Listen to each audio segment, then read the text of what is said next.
রাজ্য সরকার ককবরক ভাষাকে আরো সমৃদ্ধ করার জন্য, জনপ্রিয় করে তোলার জন্য এবং ককবরক ভাষা যেন উচ্চশিক্ষার ক্ষেত্রে আরো বেশি মানুষের কাছে পৌঁছয় এবং ককবরক ভাষাভাষী যারা তারা এই রাজ্যের একটা বিরাট অংশ। কিন্তু উচ্চশিক্ষার ক্ষেত্রে কলেজগুলিতে ককবরক ভাষার কোনো assistant professor, regular assistant professor ছিল না। এই প্রথম রাজ্য সরকার 22টা কলেজে, এখন কলেজের সংখ্যা বেশি হয়েছে, যখন আমরা এটা সিদ্ধান্ত নিই তখন 22টা কলেজ ছিল। 22টা কলেজে যেন মিনিমাম একজন করে অ্যাসিস্ট্যান্ট প্রফেসর থাকে, সেজন্য আমরা টিপিএসসির কাছে আমরা প্রস্তাব পাঠিয়েছিলাম এবং সেই অনুযায়ী টিপিএসসি তাদের পরীক্ষা, ইন্টারভিউ যা যা আছে এগুলি গ্রহণ করে। আমরা এর মধ্যে টিপিএসসি থেকে 22 জনের মধ্যে 18 জনের নাম আমরা পেয়েছি। আজকেই আমরা সেই 18 জনকে অফার দিতে যাচ্ছি এবং আজকেই সেই অফার ইস্যু করে দেব। এটা আপনাদের জানা দরকার। এবং ত্রিপুরাতে কোনোদিন কলেজে অ্যাসিস্ট্যান্ট প্রফেসর ছিল না। ককবরকে আমরা 18 জন, যেমন মঞ্জু দেববর্মা, জয়া দেববর্মা, অন্নমালা দেববর্মা, প্রশান্ত দেববর্মা, ভাস্কর জ্যোতি দেববর্মা, মল্লিকা দেববর্মা, অজন জয় ত্রিপুরা, স্বপ্না দেববর্মা। রাষ্ট্রীয় মাধ্যমিক শিক্ষা অভিযান ওয়াজ লাস্ট ইন 2009-10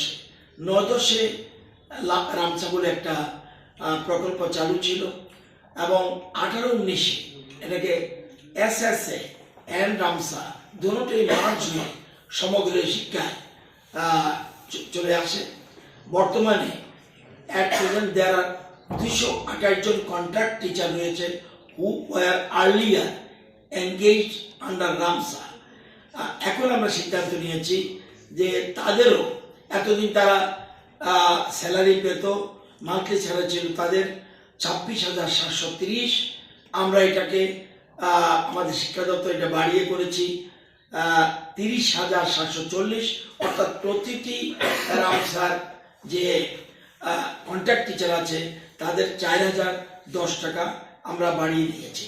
শুধু এটা নয়, এটা এফেক্ট হবে 1 এপ্রিল 2022, অর্থাৎ এপ্রিল থেকে তাদের পুরো এডিশন তারা পেয়ে যাবে। এফেক্ট হবে 1 এপ্রিল 2022। গত 9 মাসের বেতনটা একসাথে যুক্ত হয়ে যাবে। এই জন্য সরকারের অতিরিক্ত ব্যয় হবে 1,11,00,000 টাকা প্রতি বছর। এই ইনফরমেশনটা দেওয়ার ছিল, সেই জন্য আপনাদেরকে এই ইনফরমেশন দিলাম। সবাইকে ধন্যবাদ।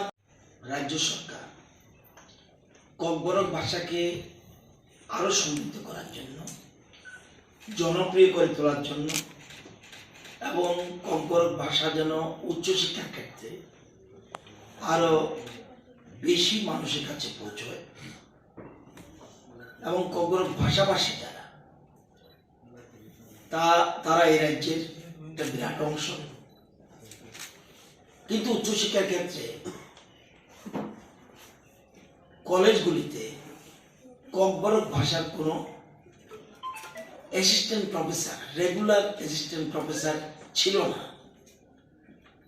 এই প্রথম রাজ্য সরকার 22টা কলেজে, এখন কলেজের সংখ্যা বেশি হয়েছে, যখন আমরা এটা সিদ্ধান্ত নিই তখন 22টা কলেজ ছিল। 22টা কলেজে যেন মিনিমাম একজন করে অ্যাসিস্ট্যান্ট প্রফেসর থাকে, সেজন্য আমরা টিপিএসসির কাছে আমরা প্রস্তাব পাঠিয়েছিলাম এবং সেই অনুযায়ী টিপিএসসি তাদের পরীক্ষা, ইন্টারভিউ যা যা আছে এগুলি গ্রহণ করে। আমরা এর মধ্যে টিপিএসসি থেকে 22 জনের মধ্যে 18 জনের নাম আমরা পেয়েছি। আজকেই আমরা সেই 18 জনকে অফার দিতে যাচ্ছি এবং আজকেই সেই অফার ইস্যু করে দেব।